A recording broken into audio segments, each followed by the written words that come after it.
स्वामी जी, मेरा एक सवाल है आपसे। बताइए। अभी कुछ दिन पहले न्यूज़ में एक खबर आई थी कि एक लड़के को जो बाइक पर जा रहा था दिल्ली में, तो किसी ऑटो वाले के साथ उसका बाइक का एक्सीडेंट हो गया। तो पूरी की पूरी भीड़ जो है वो उस लड़के को दोषी मानकर वहीं पर पीट कर उसकी हत्या कर दी। My God. तो उसके पूरे परिवार के सामने ये चीज़ हुआ और उसकी जो पत्नी थी वो भी प्रेग्नेंट थी, तो उसके शॉक में का बच्चा वहीं पे गिर गया और उनके फादर भी, उस लड़के के फादर भी वहीं पे थे और उन्होंने आंखों के सामने देखा, रोकने की कोशिश की है लेकिन वो रोक नहीं पाए भीड़ को। तो ये जो चीज़ हुआ, ये कहीं ना कहीं ये दर्शाता है कि आजकल की जो आम जनता है उसके अंदर बहुत गुस्सा है, बहुत नाराज़गी है और वो कहीं ना कहीं किसी भी छोटी सी बात पर उमड़ जाती है और वो इस तरीके के घिनौने रूप में बाहर आती है जो किसी की भी हत्या करने से चूकती नहीं है। तो इस पर आपका क्या कहना है? तो ये तो बिल्कुल ठीक ही कहा आपने कि कहीं ना कहीं हमारा फ्रस्ट्रेशन है जो निकलता है, फ्रस्ट्रेशन ही है ये। अब ये जो रोड एक्सीडेंट्स हैं ये तो बहुत ही आम बात है। और अगर आपको पता हो जो लॉ है हमारा, मतलब अगर आप गाड़ी चला रहे हैं, अगर आपने एक्सीडेंट कर दिया और कोई मर गया तो आपको कोई सज़ा नहीं होगी, पता है ना, आपको कोई सज़ा नहीं होगी। हाँ, अगर मान लीजिए जिसका एक्सीडेंट हुआ है अगर वो मर गया तो उसको इंश्योरेंस से पैसा मिलेगा। अब पैसे से तो जीवन का कोई लेना देना नहीं है, लेकिन लॉ ऐसा है, इसका मतलब ये है कि हम एक्सीडेंट को एक्सेप्ट कर चुके हैं। अब देखने की बात यह है कि एक्सीडेंट को हमने एक्सेप्ट क्यों किया है। पहली बात तो यह है कि खासकर भारत में रोड की जो अवस्थाएं हैं बहुत ख़राब है। रोड बहुत कम है, पॉपुलेशन बहुत ज़्यादा है, ट्रैफिक बहुत ज़्यादा है, हम सब जानते हैं। जहाँ 15 मिनट लगना चाहिए वहाँ सवा घंटा 1.5 घंटा लगता है, ये तो हम सब जानते हैं, क्योंकि ट्रैफिक इतना ज़्यादा है। अब ये जो घटना हुई है ये तो बहुत ही ख़राब घटना है, हालांकि ये तो एक्सट्रीम हो गया। और जब कुछ एक्सट्रीम होता है तभी आपके सवाल भी आते हैं। अगर कुछ नॉर्मल हुआ होता, सिर्फ तू मैं होके रह गया होता तो आप सवाल भी नहीं करते, है ना। तो समीक्षा तो ज़रूर होनी चाहिए इसकी। सबसे पहली बात तो ये है कि चूँकि जैसे मैंने बताया कि ये एक साधारण बात है एक्सीडेंट होना, और उसका भी कारण ये है कि रोड की जो अवस्थाएं हैं। अब ग्रॉस नेग्लिजेंस के केस में जो है अगर दोषी पाया जाता है तो मुकदमा चलता है। जैसे अगर कोई शराब पी के चला है तो वो गलत बात है, फिर सज़ा होगी, ठीक है। तो लेकिन आप ये देखिए, मैं समझता हूँ शराब की बात अगर छोड़ दी जाए तो 99% जो टकराव होते हैं, एक्सीडेंट्स होते हैं, वो बहुत ही साधारण बात है, होते ही है। और इतना ट्रैफिक है, रोड इतने कम हैं, और वो भी अनप्लान्ड सिटीज़ हैं, तो रोड में जो है कि वो उतनी सुविधाएं नहीं हैं। हाँ, कि जैसे डिवाइडर्स नहीं बने होते हैं, दोनों तरफ गाड़ियाँ आती हैं, कई बार बॉटल नेक हो जाता है, उस समय ज़्यादा होता है एक्सीडेंट्स। तो ये बहुत ही साधारण बात है। लेकिन इसमें जो समझने की बात है कि एक तो ये है कि ये एक अलार्मिंग सिचुएशन है जो आपने बताया, और एक्सीडेंट होना भी एक अलार्मिंग सिचुएशन एक तरीके से देखें तो। अलार्मिंग इस तरीके से है कि रोड पर इतने लोगों का होना किस बात का संकेत है। इसका मतलब ये है कि ये जो धरती है ये छोटी पड़ रही है, लोग ज़्यादा हो रहे हैं। तो पॉपुलेशन कंट्रोल अगर नहीं करेंगे तो आप किस तरफ जा रहे हैं, आप देखिए। और अगर आप ठीक से समझें तो ये जो पॉपुलेशन कंट्रोल है, ये जो जनसंख्या विस्फोटक जो समस्या है, ये प्राय सभी समस्याओं का जड़ है। लेकिन आपने जो सवाल किया, या बाकी लोगों के भी दिमाग में आ रहा होगा, ये रोड एक्सीडेंट्स है, अब हो सकता है रोड एक्सीडेंट्स के लिए और स्ट्रिक्ट लॉज बन जाए। लेकिन ये क्या पॉपुलेशन कंट्रोल के लिए हम कुछ सोच रहे हैं? तो हम समस्या के मूल में तो जाते नहीं। तो पॉपुलेशन कंट्रोल के लिए हम क्या कर रहे हैं? हमारी सरकार क्या कर रही है? हमारी समाज व्यवस्था क्या कर रही है? आप बताइए, कुछ कर रहे हैं हम? आप ठीक ठीक विचार करिए गहराई से कि ये जो जनसंख्या बढ़ रही है, इसको रोकने के लिए हम क्या कर रहे हैं, कितने प्रयत्नशील हैं। एक साधारण सा घटना हमारे सामने आई है जो आपने बताया कि ट्रैफिक में एक्सीडेंट हुआ और एक ने जो है कि लोगों को दोषी देखा होगा, पता नहीं कितना दोष था, अगर दोष भी था तो मार देना था, ऐसा तो है नहीं हमारे लॉ में या फिर हमारी समाज व्यवस्था में कि किसी को बिल्कुल मार मार के उसको मार ही दे दिया जाए। तो उस पर तो हम बाद में आते हैं, पहले तो हम ये देखें कि ये जो हुआ है उसके पीछे का क्या कारण हो सकता है और उसको हम कैसे रोक सकते हैं। बहुत पहले भी ऐसी कोई घटना हुई थी तो मैंने भी कुछ सुना था ऐसा। तो जो गुरु लोग होते हैं वो कहते हैं कि भाई आप शहरों में क्यों रहते हो, आप गांव में क्यों नहीं रहते, आप जंगलों में क्यों नहीं रहते, तो क्या लोग काम धंधा छोड़ के आश्रम में चले जाएं? ये कोई सही इसका तो विधि नहीं है, मैं नहीं समझता हूँ। ये तो मूल समस्या जो है उसकी बात नहीं हो रही है, ये तो फिर भटकाने वाली बात ही हो गई। अगर आप आश्रम में जाएंगे तो आश्रम में भीड़ हो जाएगी, आश्रम में एक्सीडेंट होने लगेंगे। और कोई ज़रूरी नहीं है कि ये एक्सीडेंट किस में होता है, ऑटो और बाइक में, ऑटो बाइक में। अगर लोग इतने बढ़ जाएंगे कि आपस में टकरा के लड़ लेंगे, वो भी तो एक तरीके से एक्सीडेंट ही हुआ उसी तरीके का। अगर जगह कम रहेगी, और हमने देखा भी है लोग टकरा जाते हैं एक दूसरे से, खुद से टकरा जाते हैं और लड़ते हैं, फिर तुम देख के नहीं चलते क्या? ऐसी बातें आती है ना। तो अगर भीड़ बढ़ गई तो अभी तो सिर्फ गाड़ियों में टक्कर हो रही है, बाद में तो लोगों में टक्कर होने लगेगी। तो मैं समझता हूँ मूल जो बात है कि इसमें हमें समझना चाहिए कि ये जो धरती है जहाँ पे जितने लोग रह सकते हैं, वैसे भी हम जानते हैं कि हमारा पॉपुलेशन कितना बढ़ गया है, ग्लोबल वार्मिंग किस वजह से आ रही है, और बाकी जो छोटी बड़ी समस्या है उसके भी मूल में अगर आप जाएंगे तो आपको कहीं ना कहीं जनसंख्या विस्फोटक ही मिलेगा। तो पहली तो बात यह है। दूसरी बात तो आपने खुद कही कि लोगों के अंदर बहुत शायद आक्रोश है, इसलिए ऐसा हुआ, क्योंकि कहीं ना कहीं निकालना है। तो ये बात तो है ही, इसमें तो कोई दो राय नहीं है। क्योंकि आपके अंदर जो आक्रोश है वो क्या है? वो एक ऊर्जा है। इस विज्ञान को हम नहीं समझते हैं। हमारे पास ऐसा कोई स्कूल नहीं है, ऐसा कोई विद्यालय नहीं है, ऐसी कोई व्यवस्था नहीं है जिसको हम इन बातों को समझाएं लोगों को। आप बताइए, हमारा जो एकेडमिक जो कैरिकुलम है पूरी दुनिया में, वहाँ पर हम क्रोध को एक ऊर्जा की तरीके से समझाते हैं। है ऐसी कोई जगह? जबकि क्रोध तो हर आदमी के अंदर है, आजकल तो छोटे छोटे बच्चों में है। लेकिन उस क्रोध का विज्ञान ही अगर आप नहीं समझेंगे तो आप उससे बाहर कैसे आएंगे? तो हमारी तो कोई व्यवस्था ही नहीं है ऐसी। तो हम क्या उस पर काम कर रहे हैं? हम लॉ बना देते हैं। हम लॉ बना देंगे, पनिशमेंट बढ़ा देंगे, कैपिटल पनिशमेंट तक ले जाएंगे लॉ को। क्या उससे समस्या दूर हो जाएगी? एक छोटी सी कहानी याद आती है लॉ को लेकर। रोम में चोरी को लेकर कोई लॉ नहीं हुआ करता था। तो एक बार ये हुआ कि भाई चोरियां बहुत बढ़ गई हैं, चलो लॉ बना दिया जाए। तो लॉ बना दिया गया और एक चोरी हुई, तो पहला मुकदमा आया। मुकदमे में ये तय हुआ कि जिसने चोरी की है वो पकड़ा गया है, तो उसको चौराहे पे खड़े करके पत्थर से मार के उसको सजा दी जाए। तो उसको पकड़ा गया, चौराहे पे खड़ा किया गया, बहुत भीड़ इकट्ठी हुई। उस भीड़ में पता चला कि 2-4 लोगों का पिक पॉकेट हो गया।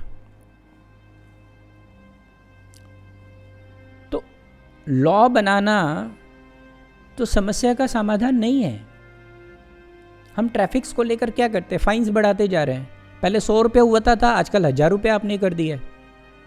आपकी नहीं भी गलती होती है कई बार तो पुलिस वाले, आप जानते ही हैं कहना क्या है, थोड़ी भी अगर आप गलती करेंगे तो आप पुलिस वाले जो है बोलेंगे कि तुमने ये गलती की, तुमने ये सिग्नल तोड़ा है, तुमने ये स्टॉप लाइन को क्रॉस किया है, चलो साइड आओ, पैसे दो। आप भी चाहते हैं कि सेटिंग करके निकलें, तो यही तो हो रहा है।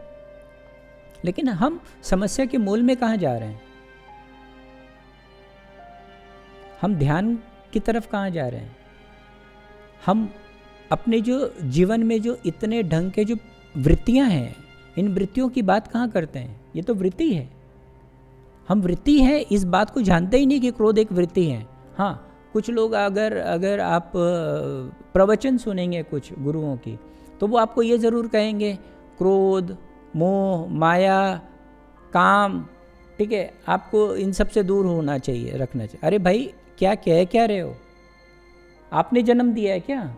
ये तो नैसर्गिक है, आपके जीवन के साथ आया है, आपने तो नहीं पैदा किया। अगर आपको क्रोध भी आया तो क्रोध आपने पैदा किया क्या? क्रोध तो नैसर्गिक था, तभी तो आपके जीवन में आया क्रोध।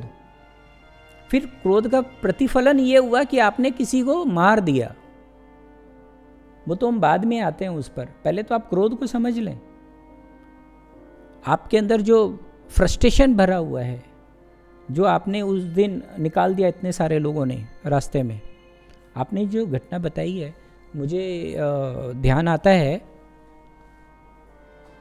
कि जब वर्ल्ड वार हो रहा था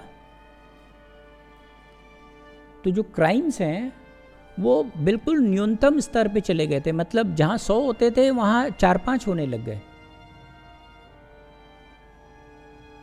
तो क्यों ऐसा हुआ?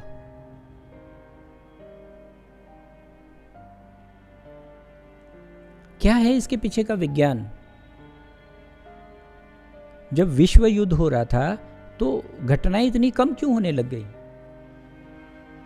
क्योंकि कहीं ना कहीं हमारा जो फ्रस्ट्रेशन है, ठीक है, वो विसर्जित हो रहा था। इसीलिए तो हम मारधाड़ की पिक्चर देखने जाते हैं। नहीं तो मारधाड़ में क्या रखा है? आप किसी की पिटाई कर देंगे, इसमें आपको कैसे खुशी मिल सकती है? सिवाय इसके कि आपकी जो मानसिक रुग्णता है उसकी पुष्टि मिल रही है। तो ये मानसिक जो रुग्णता है वो क्यों आई? हम कभी समझने नहीं चाहते हैं इसको।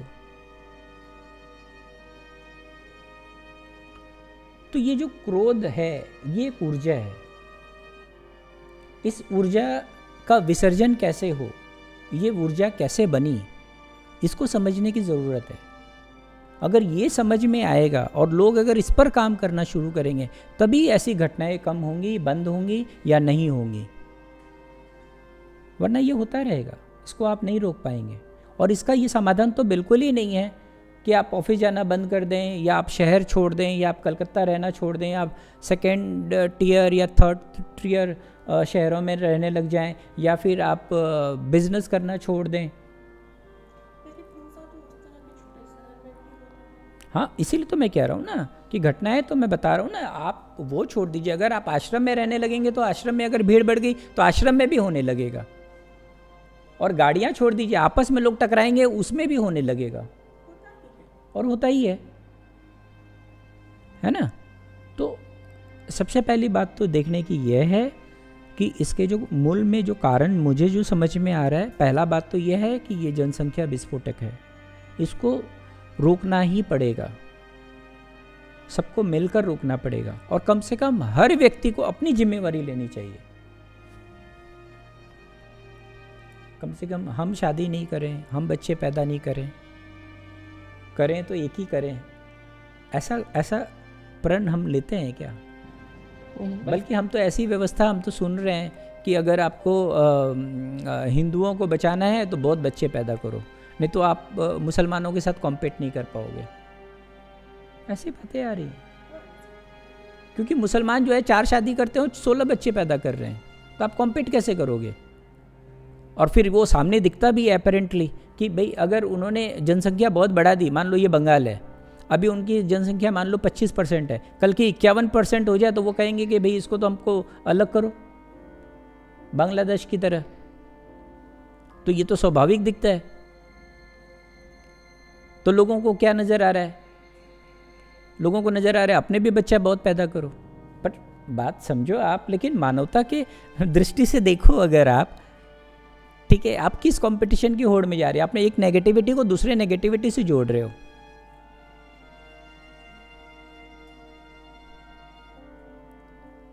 है ना? तो जनसंख्या विस्फोटक तो क्या है कि हम सबके लिए घातक है। जितनी बीमारियां पैदा होती हैं उन सब का भी कारण यही है। आर्थिक जो समस्या है उसका भी कारण वही है।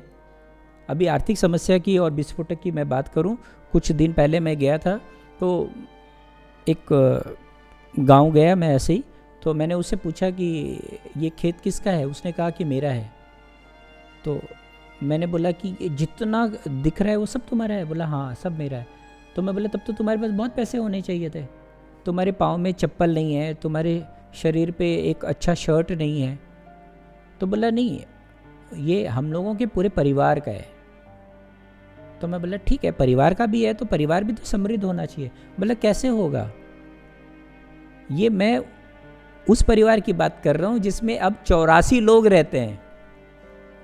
मेरे दादा 11 भाई थे। अब आप सोचिए कहाँ से कहानी शुरू हो रही है उस खेत की। दादा 11 भाई थे, अब 11 भाई के सबके अपने अपने 8-10 करके बच्चे, फिर उन 8-10 के फिर 4-5 बच्चे। तो कुल मिलाकर अब जो है कि इसके जो मालिक हैं वो 84 मालिक हैं। तो हमारे भाग में तो सिर्फ 2-3 बीघा खेती आया है। तो अब आप सोचिए, खेत तो वही है, ज़मीन तो उतनी ही रहनी है, लेकिन उसका जो उपभोक्ता है वो 4 लोग भी हो सकते थे और आज 84 लोग हैं। तो ये समस्या तो जनसंख्या की है, लेकिन इस पर कोई नहीं बात कर रहे। मूल पर यह बात करनी चाहिए। सबसे पहला कदम हमारा ये होना चाहिए। दूसरी बात कि ये जो अलग अलग ढंग का फ्रस्ट्रेशन है हमारे अंदर, ये भी हमारे बनाए हुए हैं, हमने ही अर्जित किया है। एक बात आपने जाना होगा कि अध्यात्म में एक बात है कि we are responsible for everything, है ना? हम हर बात के लिए हम खुद ही जिम्मेवार हैं। तो वो जो घटना घटी, वो भाई जो मरा और उसके परिवार के साथ जो हुआ, ये तो खैर बहुत बुरा है अपने आप में, लेकिन आप ये देखिए उसमें उसका क्या कंट्रीब्यूशन था। एक्सीडेंट्स तो मैंने भी बहुत झेले हैं। अगर एक्सीडेंट होता है तो हम ये देखते ही नहीं है कि सामने वाले की गलती थी या मेरी गलती थी, चिल्लाना शुरू कर देते हैं। और अगर मुझे पता भी है कि मेरी गलती थी, फिर भी अगर सामने वाला चिल्ला रहा है तो भी हम चिल्लाते हैं। ऐसा हमने देखा है। हम कभी हाथ जोड़ के माफ़ी मांगते हैं कि भाई मेरे से गलती हो गई? हाथ जोड़ने का साहस रखते हैं हम कि भाई मेरे से गलती हो गई, जाने दो?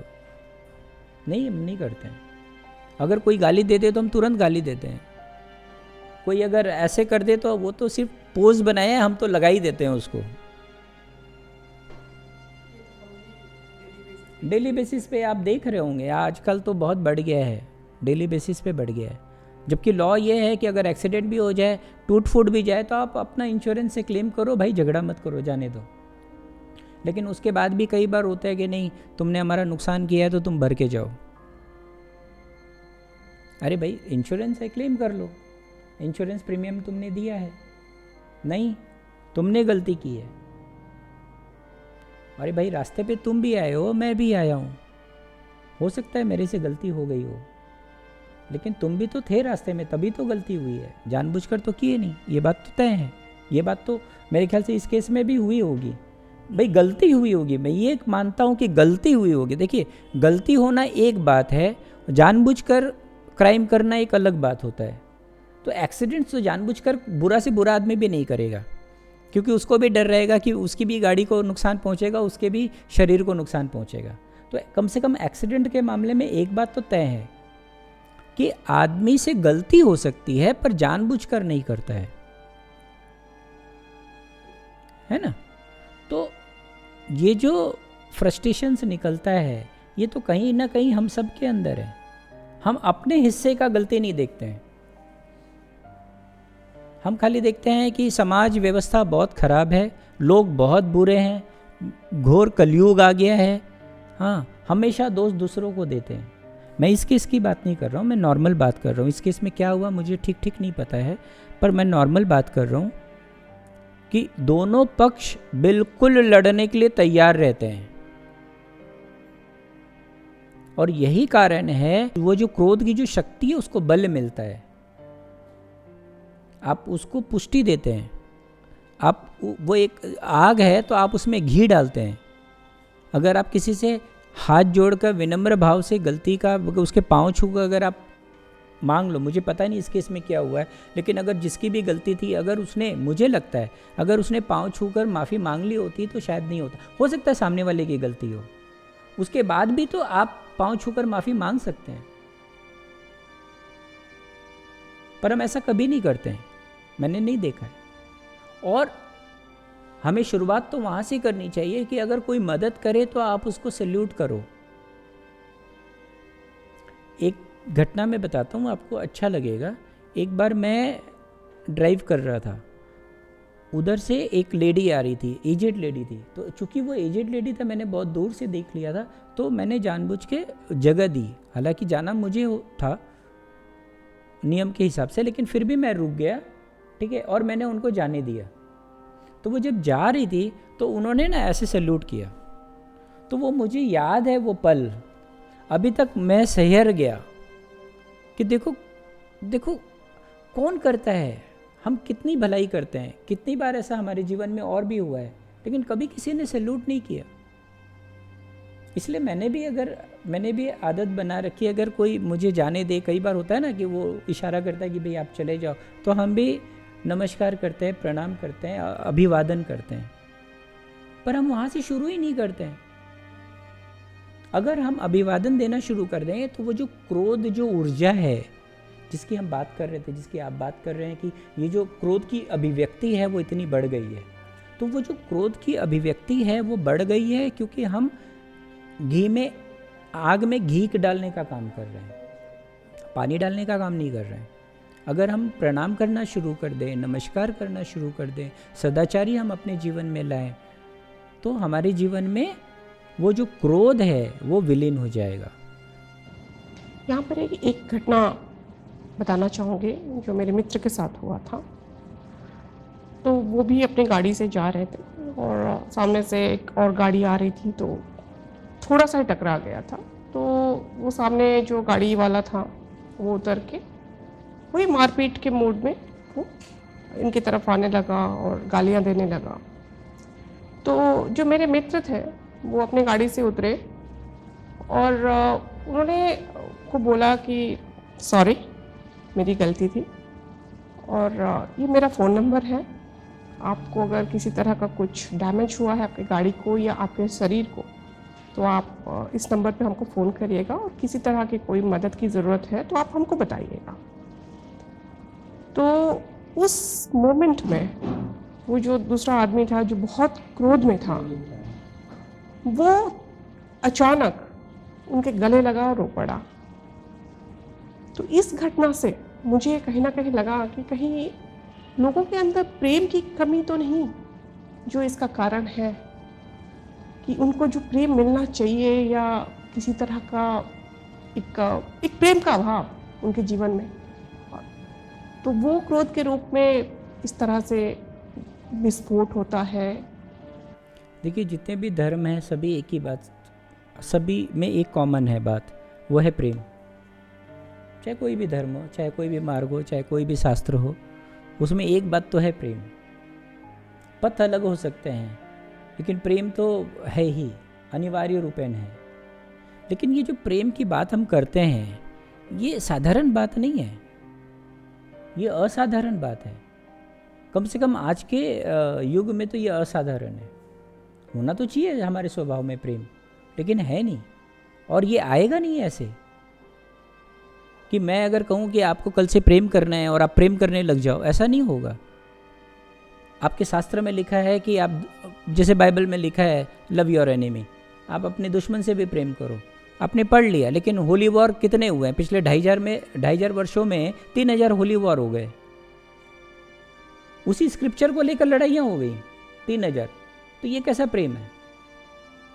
तो प्रेम की बातें करना एक अलग बात है, ठीक है, और प्रेम का होना एक अलग बात है। तो मैं तो इस संदर्भ में सिर्फ इतना ही कहना चाहूँगा कि प्रेम बात करने की बात नहीं है और प्रेम करने की भी बात नहीं है, प्रेम तो होने की बात है। और ये तो क्या है, आप समझिए एंड प्रोडक्ट है, फिनिश प्रोडक्ट है।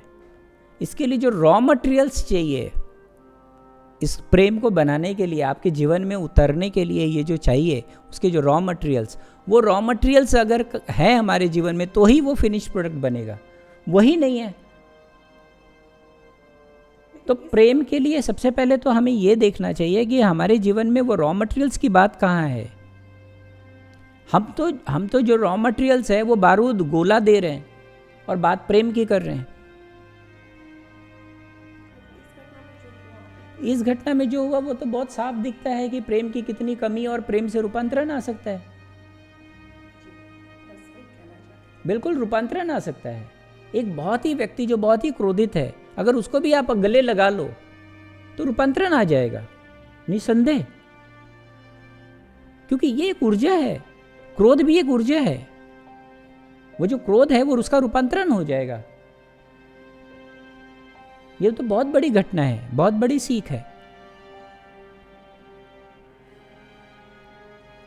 तो ये जो दिल्ली वाली घटना है उसमें भी आपको कहीं ना कहीं लगता है ये प्रेम का अभाव हो सकता है? देखिए, यही है ना, होश पूर्वक जीने की बात आती है यहाँ पर। अगर आपके जीवन में होश नहीं है तो तत्क्षण जो आपके सामने की घटना है उस समय जो आपको प्रतिक्रिया करनी है, ठीक है, उस समय आप स्क्रिप्चर्स उठा के पढ़ना शुरू तो नहीं कर सकते कि आपको क्या करना चाहिए। आपके जीवन में जो है वही उतरेगा।